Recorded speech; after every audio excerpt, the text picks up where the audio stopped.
Want to get some coffee or something? Can I get a cup of coffee? Black? Can't you see we talking? White? Even little kids in Mexico drink coffee. Well, I'm not a little kid in Mexico, okay?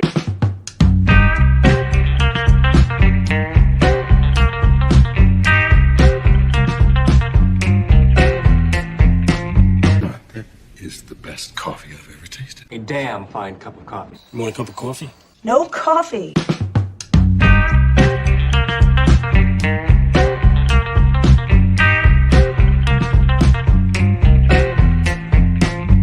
Coffee drinker, huh?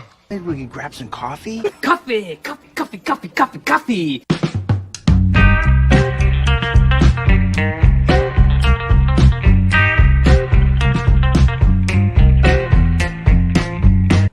God damn, Jimmy. This is some serious gourmet shit. Me and Vincent would have been satisfied with some freeze-dried Taster's Choice, right? And he springs this serious gourmet shit on us. Hey. How we doing today, everybody? Thank you for sticking around through all of our technical difficulties. We try not to make it a habit to have too many problems crop up. But again, thanks everyone for coming by today. Let me just start out by introducing my co-host, Das Wolfman himself, John. Hey, hello. Sorry that Murphy rose up and bit us in the butt, but one of those things. And of course, Martin. Good morning, everyone. Well, look, I'd like to say that today's subject has been something that's kind of been percolating in the back of my mind for a little while. Those of us who lived through the 90s, I gotta say, when it was announced that we were getting an entire channel dedicated to basically fandom, I was one of those people that was really excited. The articles that were written, the things that we were learning about it, sounded fantastic. And it was definitely a dream come true. You can still find some of the commercials that were launched, some of the advertising that they had done online, especially on YouTube. They pulled out all the stops, and on top of all of that, it just seemed like they were creating something that really got the average fan excited. I mean, don't even think about the over the top fan. I mean, even the average fan would really find something to get excited about and have fun with. The channel launched September of 92 is when it launched. So, yeah, were you watching back then, John? Oh, yeah. What stood out to you? That it was a channel for us. Yeah. And, where we could see, especially see a lot of older stuff that wasn't, we didn't have, we could, some of it was at the video store, but not everything was at the video store. Yeah. Your video store may not carry, like Blake 7 or Space 1999. And this was a place where you could see it. And it's, it was just something that really that we needed as fans. Oh, of course. It's definitely, it was almost like being, not quite like being at a convention, but it had that kind of vibe. It was a place for everyone to gather and watch things. I think, if I remember correctly, one of the big selling points when it first started was they were going to be running the older episodes of Doctor Who. Yep. And being able to give everyone an opportunity to really, that had never really heard of Doctor Who before, an opportunity to actually sit down and watch that show. Star Trek was definitely a big part of it. In fact, I think what they ended up doing was they brought in William Shatner and Leonard Nimoy and had them host the marathons of every single episode and do an introduction at least for every episode that they had, or at least for a few of the episodes they had, and give a little commentary based on whatever particular episode I think they would care to talk about. And that's fantastic. So that brings me to today, where unfortunately for a great number of people under a particular age, the Sci-Fi Channel has always just been this place where they've just sort of dumped stuff. You know what I mean? It's it's known for having wrestling. It's known for running a lot of infomercials and reality really, TV channels or shows. Yeah, it's just the reputation really hasn't been good. It's not as exciting as it was when it was launched. And I think that brings us to why I want to talk about today's subject, which is, if you were going to launch the Sci-Fi Channel now, what would you need to do in order to do that successfully? What would we as fans like to see? And what we think would really work today. Now, when the Sci-Fi Channel was launched, you didn't have things easily like YouTube and other places for fans to go. Nope. Okay? So I'm not saying relaunching or launching the Sci-Fi Channel now would be the end-all, be-all the way it was back in '92. But I think it says something that there really isn't anything out there. Now, there had been rumors that Amazon and I think even Apple were interested at one time in launching their own. But since I've yet to hear anything new on that front, I think, interest on that side of it has kind of petered out. I think the difference between just having things on streaming is that the Sci-Fi Channel did a few things that were really kind of cool in the beginning. First, what they did was they put together a board. They had people brought together that would help to guide the channel. And they made the smart decision to recruit Gene Roddenberry and Isaac Asimov as part of their advisory board. So that just makes all kinds of sense. And they had access to Doctor Who, Dark Shadows, The Prisoner. It was all of this was originally just a joint venture between Paramount Pictures and Universal. And I think if there was a way to be able to negotiate it, I think it's possible to do that again, but add a few more things to it, like Warner Brothers and others, to create a true one-stop shop place for fans to basically come and bring their fandom to one place. I'm not sure if you could get the rights to Doctor Who, although a channel like this, I think Doctor Who would be better served being on a channel like this than any of the other streaming channels that they have it on and working through Disney as it stands right now. Definitely something like this needs to be around, excuse me, if only to help launch new careers, to give rise to some new ideas and things that we've never would have seen before. I still think there are people who probably had never seen Night Gallery, which was Rod Serling's sequel television series or follow-up to The Twilight Zone. Yep. And I think Universal could get away with reviving their Universal Action Pack that they had back in the early 90s, which was that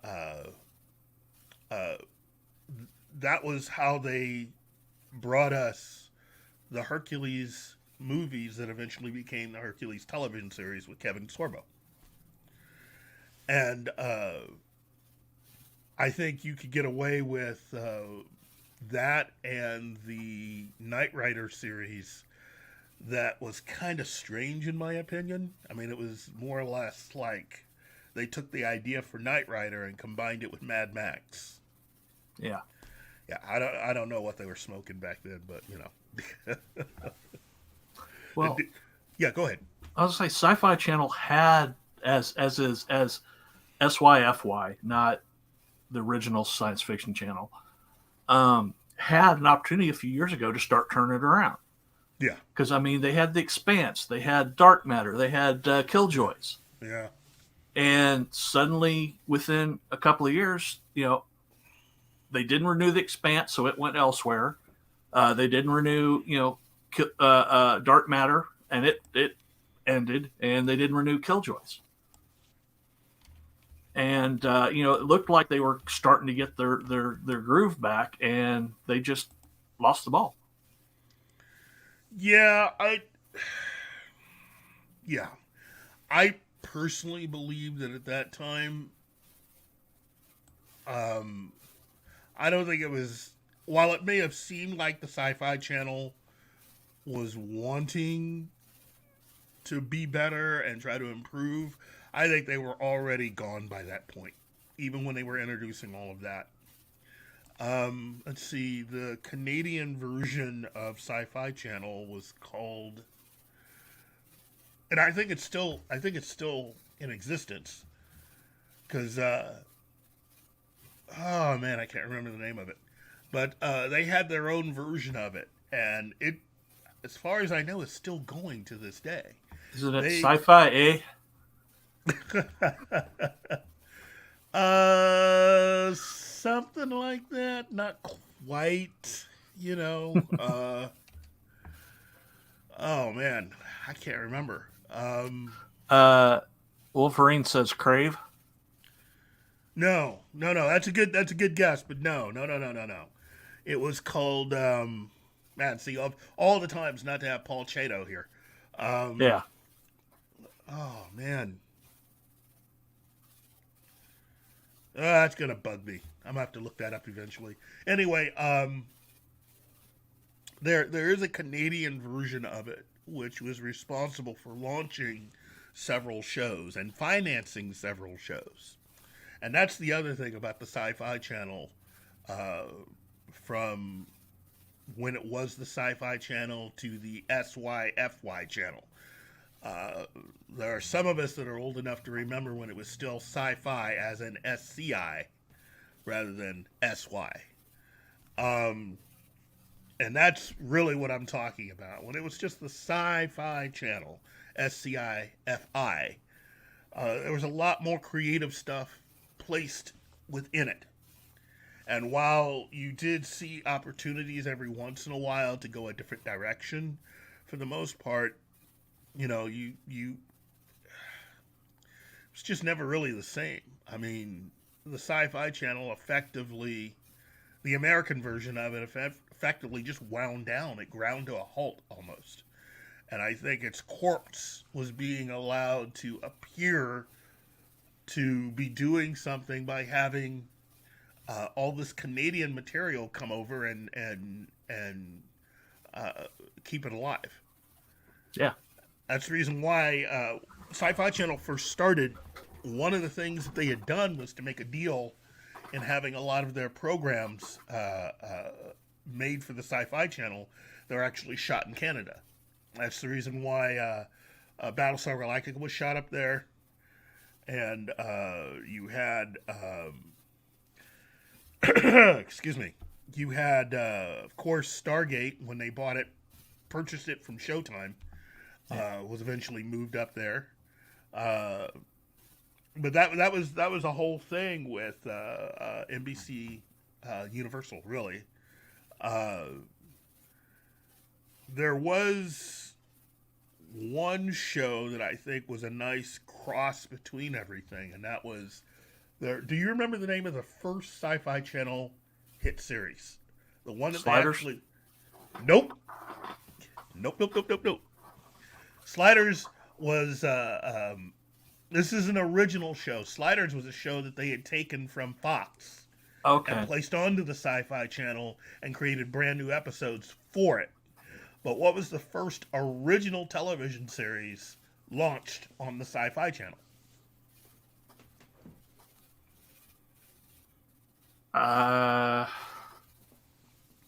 I'm drawing a blank at this point now. Now you put me on the spot.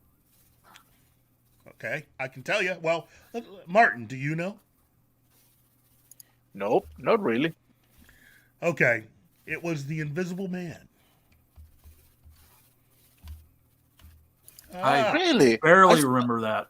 I saw that show, but I didn't know it was their first original.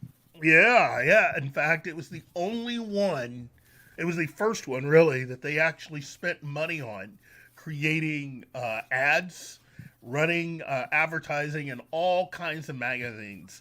TV Guide, Rolling Stone. I mean, they went to the wall for that show and advertised it everywhere. And that show was actually, I think, shot here and certain scenes, if I remember correctly, in Canada. But I mean, it was actually shot here mainly. Let's see. Did that show had a conclusive ending, or just because I never saw the ending, so I don't know if they gave it a proper conclusion or just canceled That's the a show. good question. That is a really good question. I don't think so. I think. Oh man, hold on. I don't think so. It had a good cast and it had a good idea. Yeah, I but like the show. I think initially they let's see. It was Vincent Ventresca and Paul Ben Victor Yeah. were the leads. And it was a year 2000 show. Yep. And it was I thought it was fun. It was a nice updating on the Invisible Man concept. But Look at the episodes. It went 2 seasons, but it went 2 full seasons. So it wasn't, it was 22 episodes a season. Yeah. But it looks like the final season left it open for a 3rd season. Yeah. Yeah, because the menace of the show was that the more he used invisibility, he was losing his mind. Yeah. And he was looking for a cure. There you go. And as a side note, I had the opportunity to work on a film with Vincent Ventresca. Nice guy. Tall guy. That was a fun show. And it was part of that whole, let's launch something, let's do something. Oh. And I think it's that was time quick. From our point of view, yes, it was. So we are going to our little break, and we'll be back very soon. Hi guys, this is Gary from Pop Culture Minefield here on KGRA, and we're leaving for our first break. I hope we survive. A birthday without her mom. An anniversary without her husband. Her wedding day without her dad. These are the days when military families feel it most of all. The loss of their soldier, their sailor, They're airmen. They're Marine. They're Coast Guardsmen. Families never forget their loved ones lost to war or illness or suicide. Families never forget. And neither do we. We are TAPS, the Tragedy Assistance Program for Survivors. We provide resources, support, and comfort to heal the hearts and meet the needs of grieving military families, all at no cost to them. Your generosity can make an enormous difference in the lives of the families of our fallen military heroes. Our military families need to know they are not alone and they are not forgotten. Show them your support at taps.org.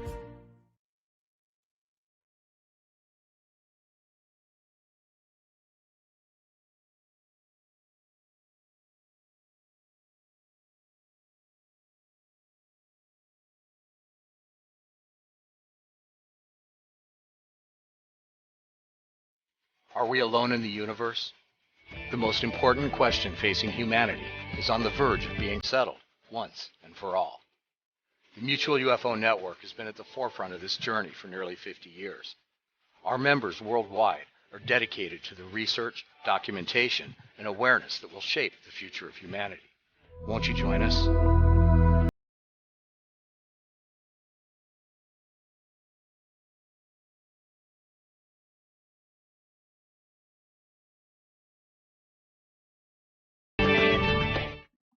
Hey members, the new KGRA DB app is now available on iOS and Android devices. Gain on-demand access to any KGRA DB programming. Download any show directly to your mobile device to listen or watch on the go. Go to the App Store and search KGRA DB. Oh wow, we survived! Welcome back from the commercial break. Now for some more Pop Culture Minefield on KGRA. Hey, Keith. Hey, yeah. There's a show that actually predates The Invisible Man as the first original sci-fi series scripted show. Oh, is it the Mission Genesis? You're right.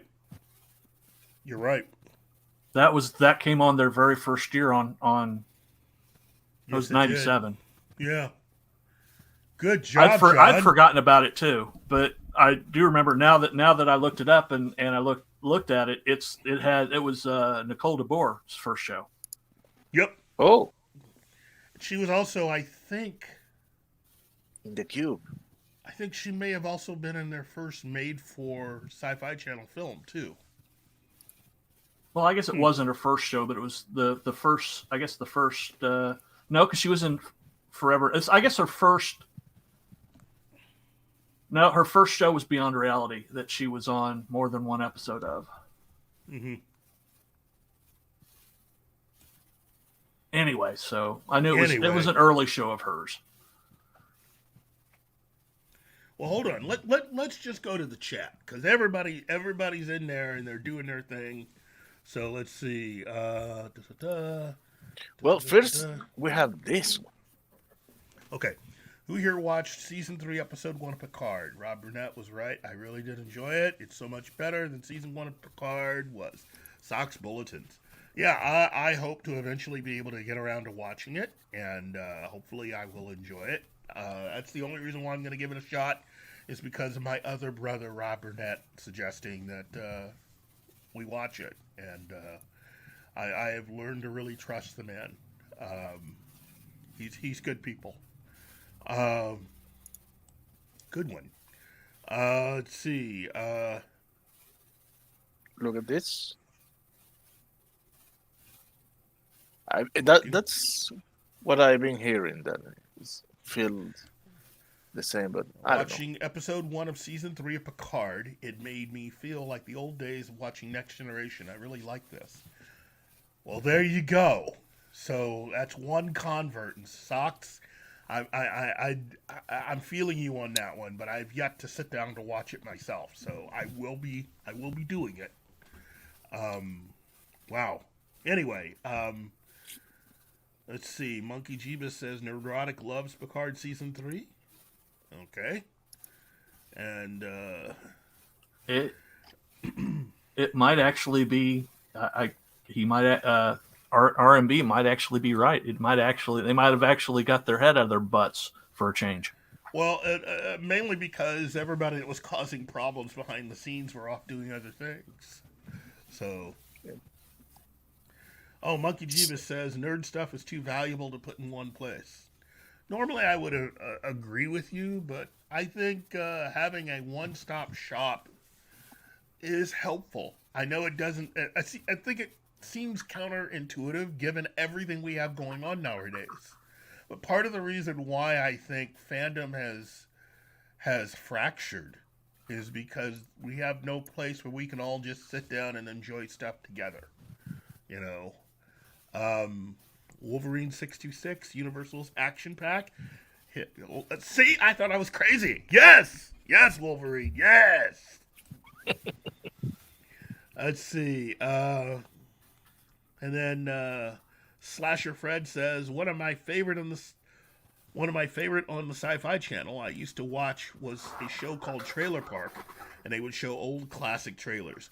I remember that. Yeah. Wouldn't that be neat? Just to go ahead and do stuff like that. And Wolverine, you got it right. That's it. Space is the name of the channel. Space. Yes. So, now First Wave was their first co-production with Space. Yes. That actually came out in '98. They also had a miniseries that they did with Steven Spielberg and an all-star cast for the Sci-Fi Channel. Yeah. Geez, I'm gonna have to look that one up too. See, it's been a long time. I've slept a little bit since the early '90s. Yeah, I have too. I've slept a minute or two. But look, we can. Dragon Brick says Sci-Fi can reboot Warehouse 13, hire a trans, half Asian, half Mexican, they/them actor as the lead for diversity. Interesting.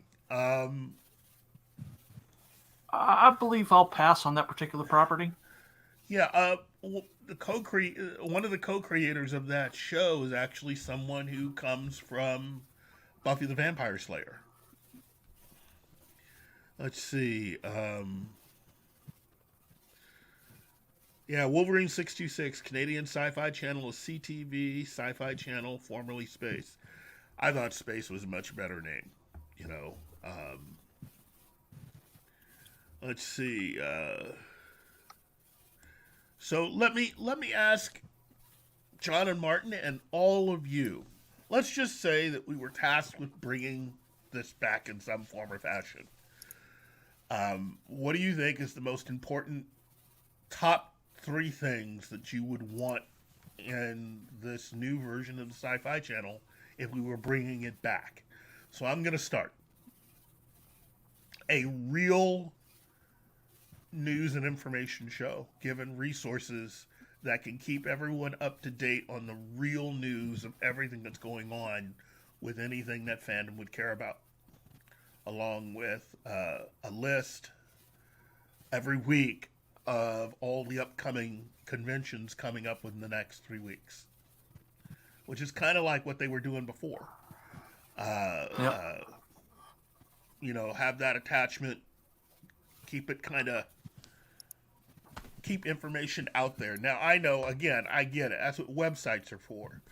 But to have something on a national level, to be able to be granted interviews with some of the big names, again, unless you're someone that is really big on YouTube and you have a heck of a lot of followers, it would probably be better to have something like a big Sci-Fi Channel type channel to have all those interviews, a place for people to go to rally together their fans and to get people interested in checking things out. That's all. So that's one of my top 3 suggestions. How about you, John? I would say grab all the old sci-fi that doesn't have that they can preserve, and either update it to HD if they can, or if not, preserve it so that it's broadcast, because there's a lot of shows out there that have disappeared. You're right. Yeah. Yeah. A lot of TV shows, a lot of movies, certain things that have never made the transition from VHS to even DVD. According to Robert Meyer Burnett, there is a fall off every time you have a new format introduced in the number of things that can make the transition from its last new thing. Yeah. So, and Dragon Bricks, that's a really good idea with Olivia Munn hosting the show. I personally would have her be one of the hosts. I wouldn't give her the whole thing because some of the things that she said when she left G4, in my mind, while I know she had fun with G4, I don't think that's really where her heart was. You know, I think she wanted to go off and be a serious actress. And I'd always be afraid if I were to hire her that if she got a really, really good offer, how could I compete with that to keep her on the show? You know, I don't want to leave the viewers hanging. So, let's see. Oh, Socks Bulletins. I know that Keith knows more about Star Trek than I ever will, but R&B really praised it, and he knows so much about it. R&B would be my guy to host any kind of Star Trek related thing. In fact, I would do a kind of broadcast version of the Treksperts show with R&B for this channel. That'd be another suggestion I would have for it. Certain shows that you already have, I would try to do a version of it where you could actually give people the opportunity to be able to check something out that they may not be fans of right now, especially if they don't know that it exists as a podcast. Again, we have podcasts, we have YouTube shows, but because everything has become so specialized, it's difficult to keep everything in a way where you could get a lot of fans really excited about one thing together. You know, a channel like this has its place. Martin, how about you? What would be your idea to something that you could add? Well, I had three, and one of them I'm stealing it from from John. Yeah, they should restore classic histories, be it shows or movies. That's paramount.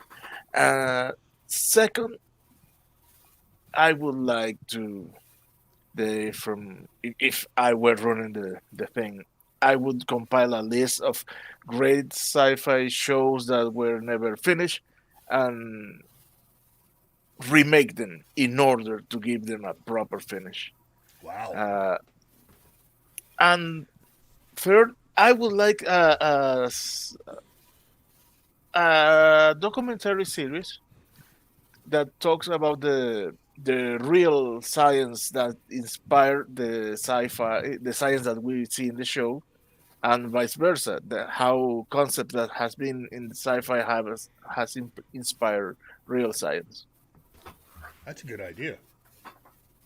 In fact, Yep. if I may take that a little further, that'd be one show I would launch like that. Another one would be kind of like a behind-the-scenes type show with some of the many classic shows that I would put on this channel. You know, a documentary about what it was like to make Land of the Giants, Voyage to the Bottom of the Sea. Oh, yes. Shows like Bewitched, which, again, I know it's not science fiction, but think of it this way. It's fantasy. It is. I would just go crazy with this because there is so much material that is out there. Shanatsky, the fandom infighting over Picard is going to be sad. Yeah, it is. And that's one of the things that caused my mind to go down this road with the Sci-Fi Channel. Well, I also wouldn't call it sci-fi. No, I or wouldn't. Science fiction. I'd call it fandom. Yeah. That'd be good. The Fandom Channel. Wolverine 626, Sci-Fi Channel, Steven Spielberg project you're thinking of is called Taken. Yep. Yes, it was. And that also was, man, they had a really nice marketing budget for that. Wow. Let's see. David from Dial the Gate had the astrophysicist on who did the science behind Stargate from Anima Confusa. Thank you, Anima. See? Gorgeous and smart, too. Let's see.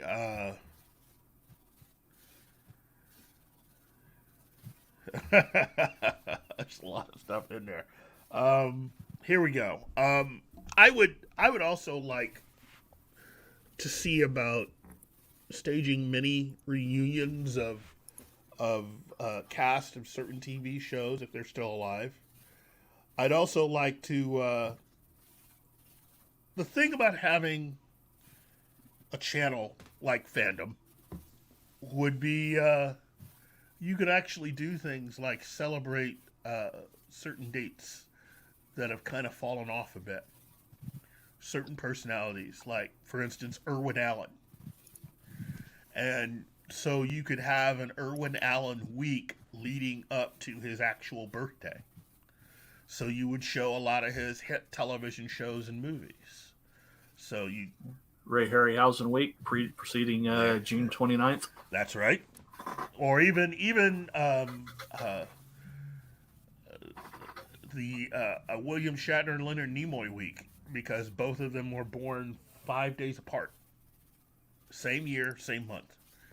And so I would go ahead and show, Zombies of the Stratosphere or other, episodes of Twilight Zone, stuff like that.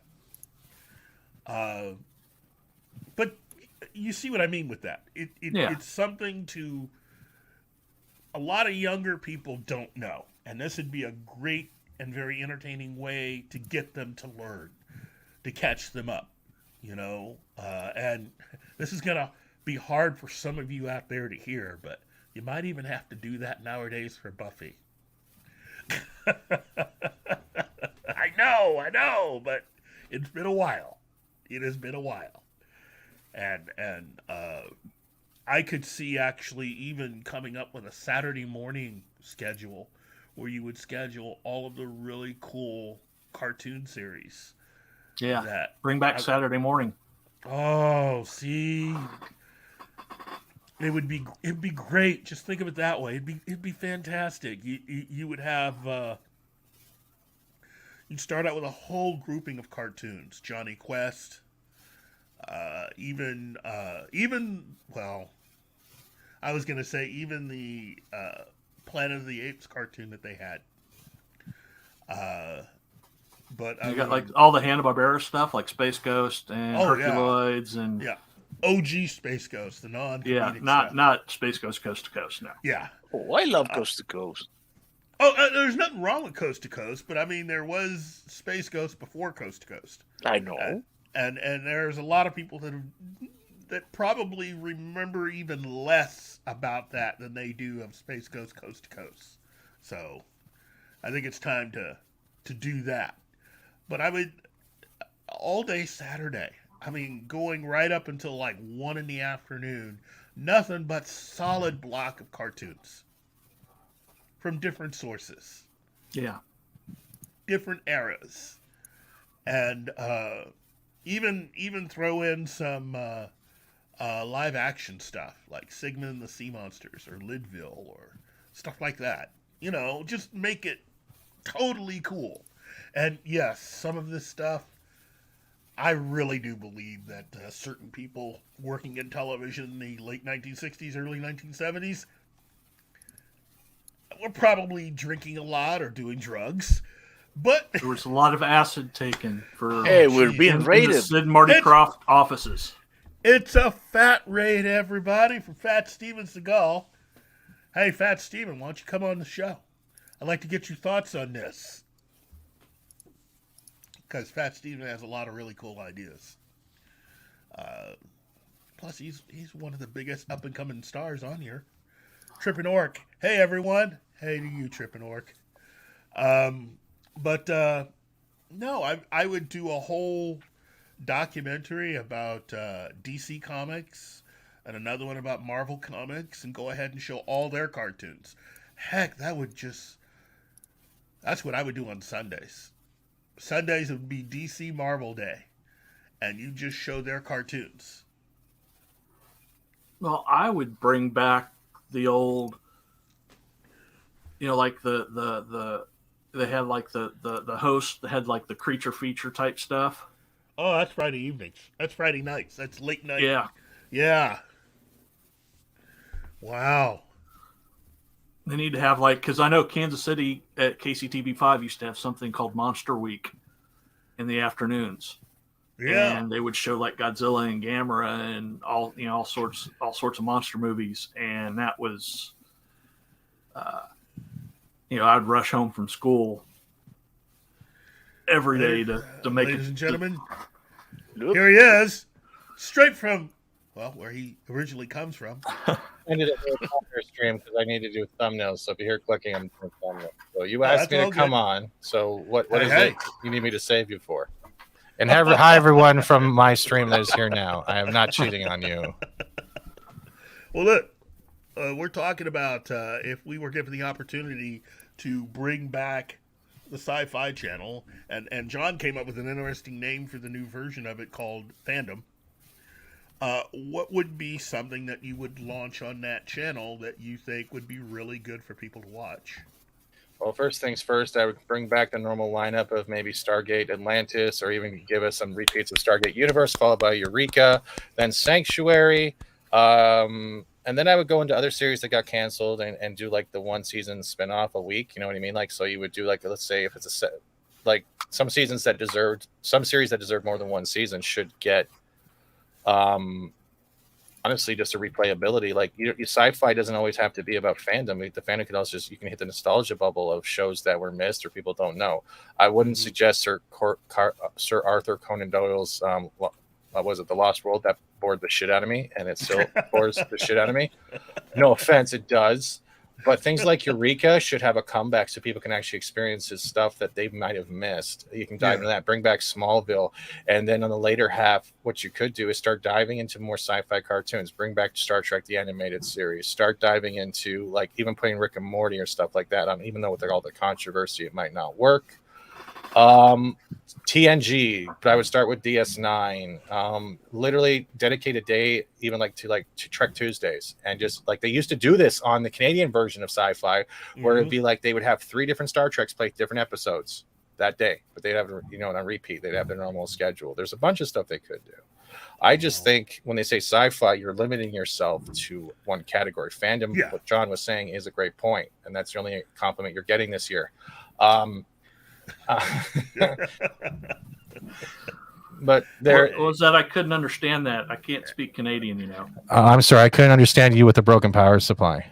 Oh, hey, I don't have a broken power supply anymore. But that's about it. Sci-fi was great. Yeah, Firefly. Daryl nailed it. Firefly would be a good one. Even giving us back Farscape. That's another one. Sanctuary was a good one. What was the other one? I would like them to bring back the New Mutant, not New Mutants. What was the Mutants one? Oh, Mutant X. Mutant X. Yeah, bring back Mutant X and give us some horrifying things. But leave Cleopatra 2025 out because it's pretty much 90s skin tight, almost porn with no plot. Okay, and it's based off a comic book that doesn't have a comic in it. How is that a bad thing? How is it? Because everyone would leave after the first 5 minutes. Oh.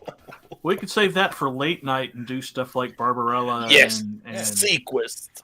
DSV is great. Bring back Sharknado Sundays and stuff like that, like the cheesy sci-fi movies. You have enough options, but you also need to dive into the sci-fi cartoons and in movies. There's much. I've been verbal diarrhea because sci-fi used to be great. Yeah, I agree. I again, it's you guys were rocking it with space for a long time and had a lot of really cool ideas and a lot of really cool shows up there. And again, I definitely will say that Sci-Fi Channel became pretty much a zombie after a while. They kept because they didn't change their format. It was the same. Like, oh, okay, we're gonna play this show and play from this series, and then we're just gonna repeat it. Then you'd hit noon and be the same shit again. It was hard to watch, and but having a news and information program that you could have. They had that too in space. Yeah, well, I mean, it's co-hosted by one of the dudes that used to be a YTV VJ, whatever it was called, right? That pasty thin white kid with the spiky hair. He used to be a YTV VJ, like a host there. Yeah, before he switched over to Sci-Fi. I forget his name, but he was there. Yeah. Huh. Wait a minute.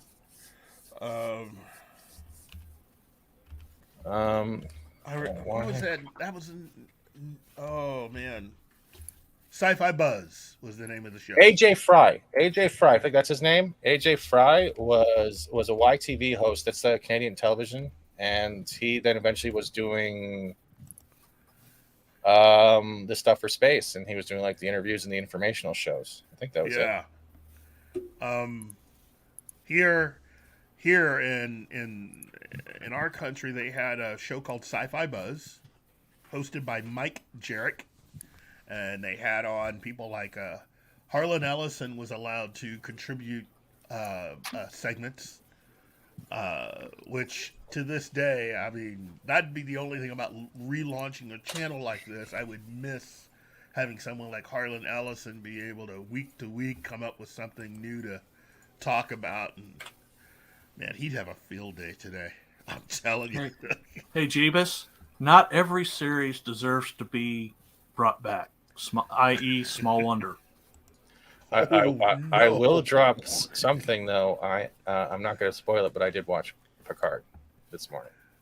Oh, so thumbs up, thumbs down. You don't have to say any more other than that. Thumbs up, thumbs down. What do you think? I'll put it this way. When you do a Star Trek episode opening using the same song that Fallout does, your head turns.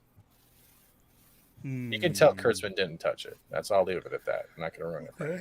Okay. Well, if Kurtzman doesn't have any fingerprints on it, then Terry did most of the writing, I believe, right? So but like when you watch the ending credits, I was like, there was like 9 to 10 executive producers credited. Yeah. Sorry, that's all I'm going to say. I'm not going to spoil anything for anyone. Wow. Okay. Wow, that is embarrassing. What's embarrassing? I just came across something randomly, the top 100 sci-fi shows. And number 1 is a show that has not been in production for a few years. Battlestar Galactica. Yeah. Number 2 is Star Trek Strange New Worlds. What? That just lost all credibility for me. No. And no. Here's the thing. Yeah, you're spending a lot of money on Star Trek Strange New Worlds, and you still got your arse beat by a show that's been out of production for quite a while. That's wow. Number 3 is Severance. Number 4 is Counterpart. We may have to do a whole show on this list. But,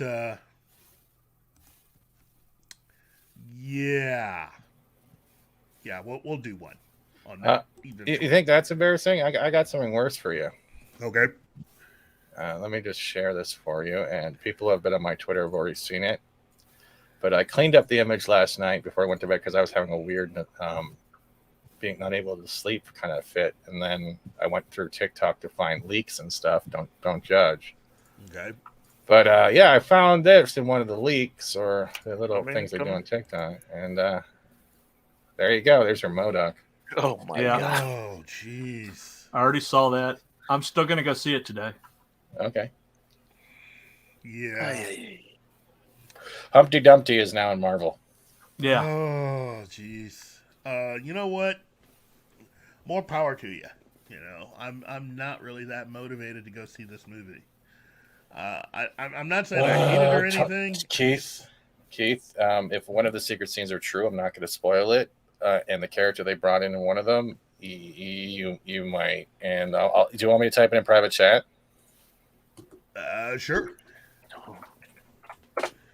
There you go. Oh my God, no! Really? Yep. And I'm not done. Really? What? That's all I'm saying. I'm not spoiling it for the. Yeah, I'm not. Yeah, I'm not spoiling it. I will give you the veracity of it this afternoon because I go at 3:00 my local time. Yep. Which is in 3.5 hours. Yeah. Okay, Yeah. John, you're hold on. Let official. me. Okay, continue. Go. John, just don't mix up your pain pills with the cyanide pills because that'd be kind of embarrassing if you were to expire. Hey, if I sat through Eternals, I can sit through this. There you go. Uh-oh. Oh, wow. That's all I'm saying. Jeez. Ladies and gentlemen, this moment of disappointment is brought to you by Fat Steven Seagal. You can find me on my own YouTube channel playing gamings and not pop culture, where Keith sounds morally depressed. I'm Morgan Freeman. You're watching Fat Steven JFG.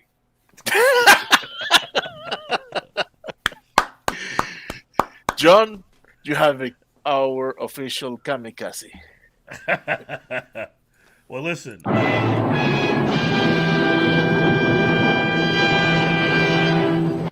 So, now, what's your top 3 creatives who you think would be great to bring over for this? 3 people that you think would be. I assume budget's no problem. No, I'm gonna do this saying budget would be a slight problem. You don't want to be outrageous. You don't want to end up like Amazon. Spending $1 billion on something that nobody really my wants to first watch. choice would be Jon Favreau. Okay. That's good. That's really good. Okay. Fat Steven? No one that's known.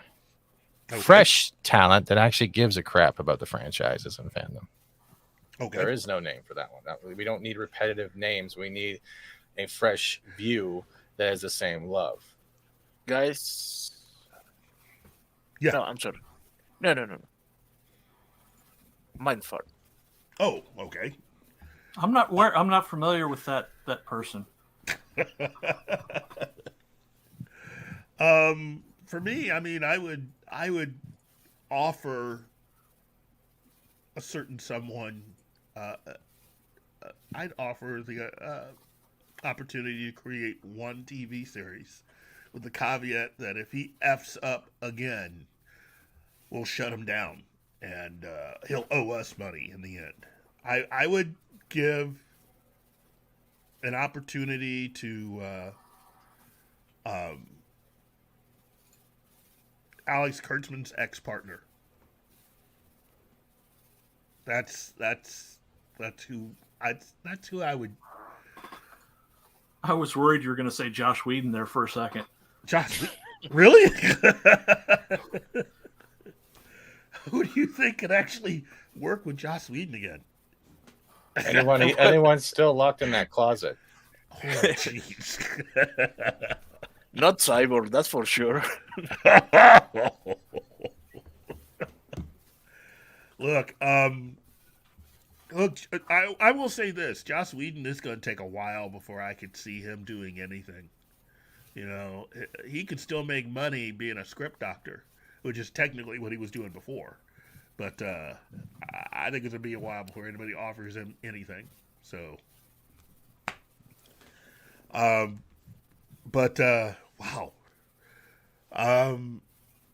Yeah, I would go ahead and I would go out and find new talent. Definitely people from the Dust Channel. In fact, many of those original films on the Dust Channel, I would go ahead and just put on our channel, on the Fandom Channel.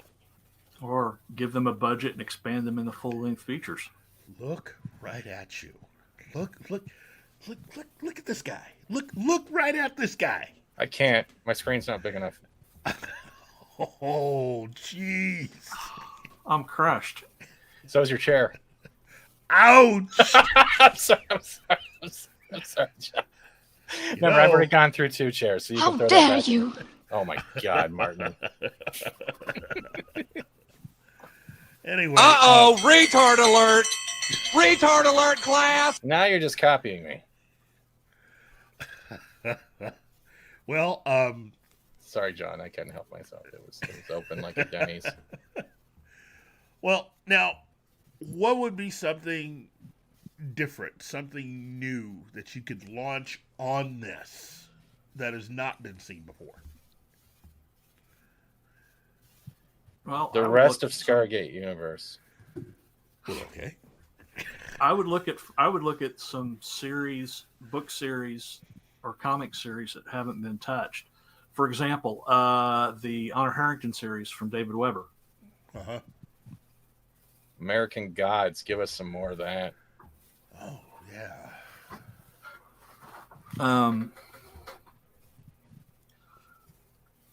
Well, and if you're looking for an epic spanning space opera series, the Aiden series. We could bring back a segment if we were to revive Sci-Fi Buzz. We could bring back the segment where they suggested books or even sold books directly to the fans for a special price that the Sci-Fi Channel had. They when David Alexander's book Star Trek Creator came out, the Sci-Fi Channel had a special price for Sci-Fi Channel members to be able to buy that book. And I think we could probably get back into that if we were to do that. So you'd have literary novels, but also comics that we could suggest people read, real reviews done in a way that maybe not like we're doing our own YouTube channel, a little more on the professional level, critiquing everything about a comic, whether it's the story, artwork, ink, everything. Oh, Monkey Jeeba says cable TV is dead. There's that. Yes. Yeah. And they turn it into something like Shudder. Yeah. Make it a digital network like KGRA.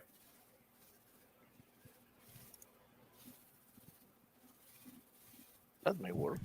That really would work. Merchandising, caps, T-shirts. We do special deals with many companies now want to do stuff to basically bring a lot of attention to whatever they have, whether it be a television series or movie. Mm-hmm. If fandom actually existed right now, you would have a lot of people connected to Ant-Man and the Wasp, Quantumania, and they would have a lot of interviews connected to that, along with a special deal where somebody could win an entire prize package and a couple tickets to the movie. Yeah. Now but then they would use it. Sorry, go ahead. My local theater chain, the B&B Theaters. Yeah. They give away prize packets for movies all the time. In fact, I won one for Shang-Chi. Why? It was before the movie came out. I was excited because I love martial arts films, so it was, and I love the character Shang-Chi. That was until I saw what they did with it. So yeah, and you made the mistake of thinking that Marvel was actually going to give you a martial arts movie. Yeah, I did. Okay, hey, it's all good. We all have our mistakes. Yeah. Look, how quickly until they figure out that the MCU is actually going the complete wrong direction? I mean, what are we looking at here? At least another year, 2 years, never? I got a feeling by the end of this year, they'll if Quantum Mania is as bad as people are saying, and if the rest of this year all falls on its face. Yeah, I got a feeling that Feige's probably out. I don't think so. Yeah, I know. I'm just afraid, though, if Feige leaves. Well, Iger's not going to take that bullet. I just think if for whatever reason Feige's not there, that's just going to supercharge Vicky. Yeah, they're not going to get rid of Vicky either because Vicky's one of Iger's installations. Hey, Real Wade. Real Wade, how's it going? Oh, yeah. Okay. That's enough talking about Vicky. Yeah. I will say this. There is a lot to see and do. There are a lot of different things that can be brought onto a channel like this that people would enjoy watching. Heck, I'd even do a whole thing with a giveaway with some of the Johnny Quest incidental music that they put out over the years, which you can find on YouTube. Yeah. But going that deep into it. Hold on. Real Wade Nation gaming clips. I think Feige leaves. He could go to DC. No. Zaslav doesn't want Feige over there. No. Zaslav is like, I mean, yeah. All the mistakes you're seeing right now is definitely someone who is. Feige is someone who is not paying attention to the things that he thought were important or that seemed important in the initial 1, 2, 3 phases that he had. I really don't see that happening. I think if Feige ends up leaving Marvel, I don't think he's going to get involved with too much else. You know, He's got enough money. He could walk away and easy. He could walk away and buy a small island. Yep. Be happy with it. And then just watch all of the Brie Larson movies he could get with him. Because I think he's obsessed with her. So I think he really and truly. Oh well, of course it's Joe. Yeah, really. I get it. But seriously, I think Kevin Feige is obsessed with Brie Larson. You think? Yeah, I know. At first, I was hoping that it wasn't true, but she's either got pictures on him or what. I don't know. It's just out of all the women in Marvel to be obsessed with.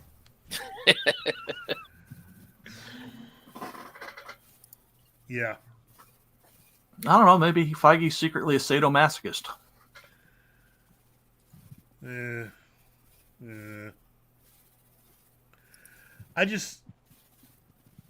don't know. I don't get it. So anyway, I think that about does it for this subject. I think we've exercised everything we can as far as Saturday morning cartoons, a lot of the older programs that we would bring back. What I would do is a lot of original films. I think you could find a lot of talented people that would like to make cameo appearances in a lot of these smaller films. And we end up treating it kind of like we have a show called Dust on there, kind of like the Dust Network. And you put that on, say, late Friday nights after our big Friday evening horror show. We just do one of the Dust, or one or two of the Dust stories, one of the short films. That'd be great. That way we can at least, keep new talent going. We've done all of this, and we still haven't figured out where we're going to put all of our anime-related stuff. Yeah, well, anime would need to be a different channel because anime in and of itself encompasses every other genre. True. Well, I don't know. I wouldn't mind having Speed Racer. Robotech, Battletech. Oh, now Steven, you are on to something. Mm-hmm.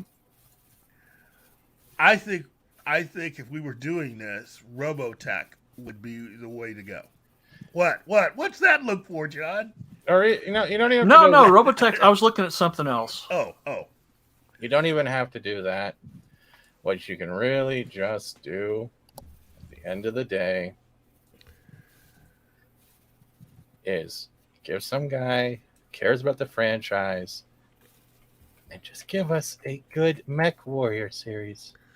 Please, live action. Yes. There you go. Wow. This guy that did Robot Jock still alive? Sorry, what was that? Robot Jacks. I wouldn't go that far.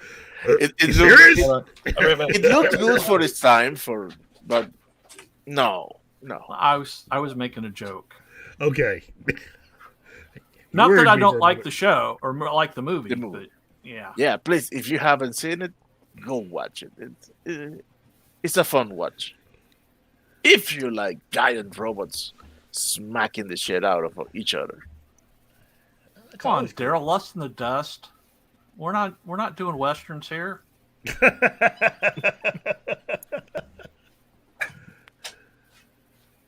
Oh, okay.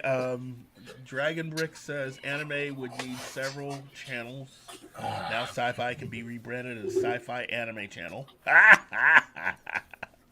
And then he also says, "Hey, here's a question for Keith. Are you going to see Disney Mermaid remake?" Here, let me think about it. No. Here, let me give it any more thought. No. Let me give it just all the thought in the world. No. Well, looks like I'm not gonna. What have we got here? A fucking comedian. No, that movie's not made for me. So. But it has relatable skin color. You know what? You've changed my mind. All right, good. One less racist in the world. You've changed my mind. I think I will see this as just after it's already been on network TV. Not even if Jean Favreau has done it, will I go see it. That could be interesting. If the people behind John Wick did their own version of The Little Mermaid. Hey, come on! That could be kind of fun. Oh yeah, so you could have John Wick Mermaid under the water because someone killed their flounder. See that going places. No, somebody cooked Sebastian. Wait, Had a Wolverine nice brisk made him nice brisk with him. Wolverine saying something here. Is this true?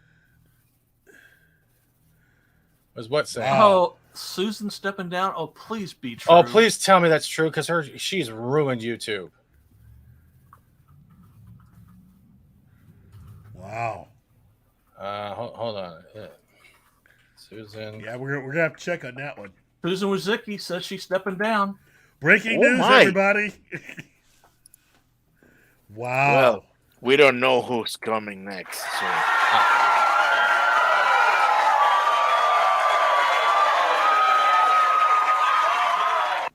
Some good news there. Can you take all your woke employees with you? Gap Hey, after Gap. Duck.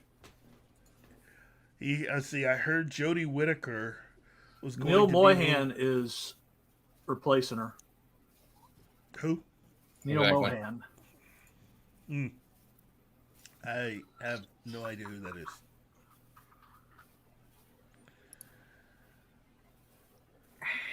Survey He says. is the chief product officer for YouTube.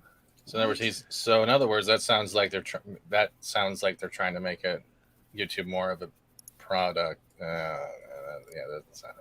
That's What? Okay. Well, hey, you know what?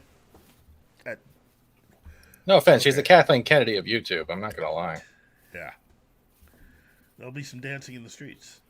I'll be dancing on this videos. No, I'm itching to see the videos from the quartering.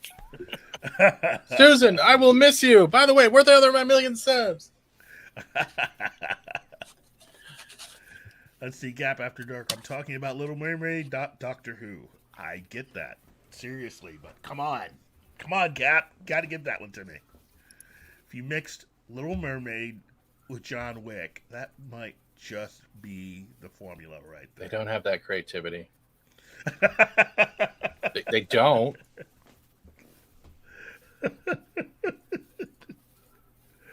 A man can dream.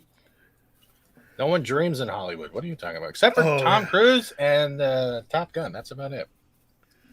Yeah. Yeah. Which we'd like to thank for saving box office last year. That was yeah. That was a fun ride.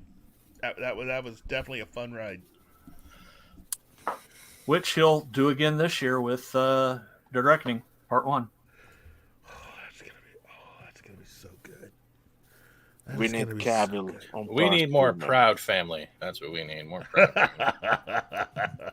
I'm sorry, that cartoon's based to kids, right? And when I saw some of the imagery in that cartoon with like the death to certain people and all that stuff, I'm like, you're aiming this at kids?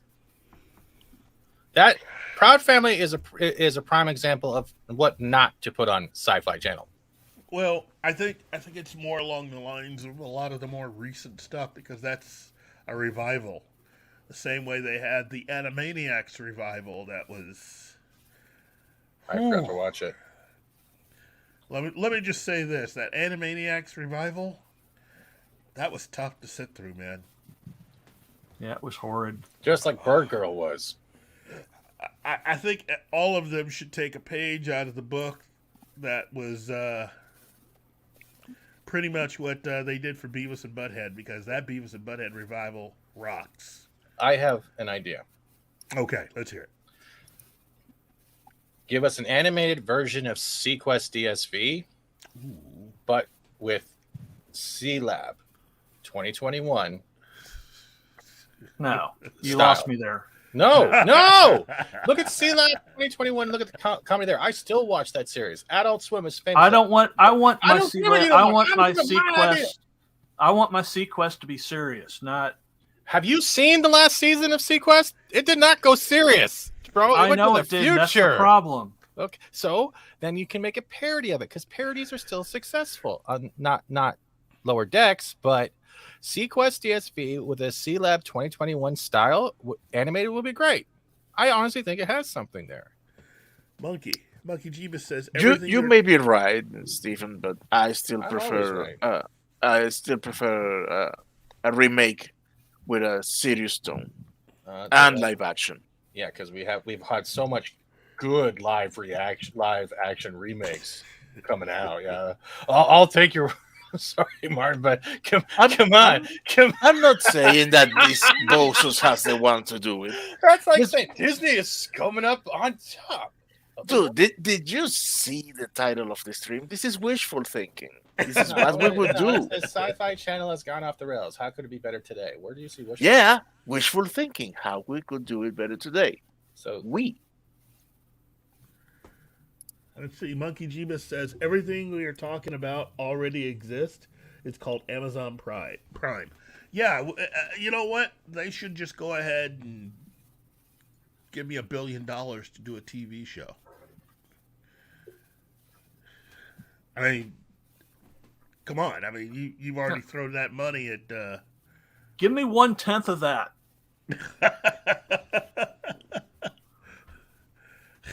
I mean, you know, I could do something amazing with that. $1 billion, I could produce some television that would really just, woo.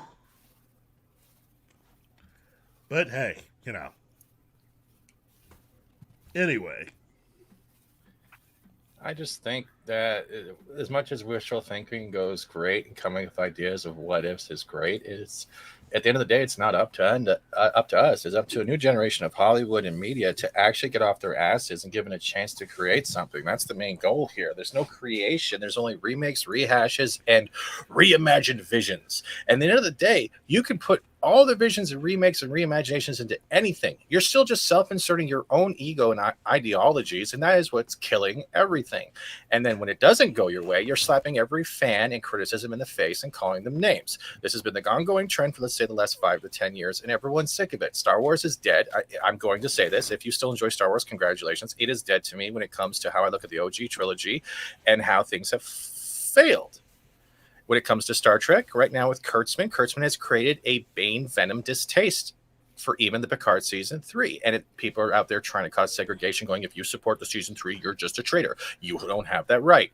It's all coming down to Hollywood needs to switch back to cocaine, get off the fentanyl, stop worrying about socio-political infused main goals, and start giving the viewer the ability to think for themselves, because the viewer is smarter than anything Hollywood is trying to shove down their throat. AKA, look at Tulsa King. Tulsa King is fantastic. Yellowstone. We have small little gems when it comes to Orville. There's stuff out there, but then as soon as something becomes successful, they try to take over it with the socio-political aspects, and the aspects need to die. I don't give a F about your activism. I don't. Your activism can be there as layers. It doesn't have to be your main goal or your immortality complex because no one loved you in high school. I don't care. I don't care. I want in half an hour to an hour, I am entertained. I want to be able to pick up a Hogwarts game that I've been playing for almost 2 weeks straight and not have to worry about telling me how bad my penis is. Like, literally, Hogwarts Legacy has put so much AAA title releases to shame that no one can say shit. Good point. Where is that Hogwarts Legacy in Hollywood? Where is that? Because there's your template. It's not there. Wow. Sorry.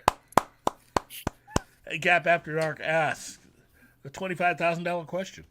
How bad is my penis? I don't know. How long have you gonna cup it for? Jeez. I promise to be gentle with the girth. Well, on sorry, that note, that's got really awkward, but I say that with love and respect. Yes, you can tell. You will respect my authority. No, I will not. Hold on, I got a better one for you. Eat my balls! Eat them! Both of them! Eat them! Put them in your mouth with the little son called Steven. oh, jeez. And on that note, everyone. Sorry. Well, we still have no. Yeah. Well, it is that time. Yeah, That's it is that time. Well, listen, first and foremost, just let me say thank you to everyone that showed up. Thank you to Fat Steven Seagal. Thank you to John, a.k.a. Tass Wolfen. Thank you to the main man himself, Martain. And thank you to everybody in chat, all of you guys. You guys have done a fantastic job today. Hopefully somebody, I don't know, in Hollywood hierarchy can at least get some sort of a really cool idea based on what we put out there today. I still think it could work, but, maybe it's just me. So, on behalf of everyone here at Pop Culture Minefield and everyone at KGRA, I just want to say thank you and have a really cool day. Wait, give me a second, and bye, everybody.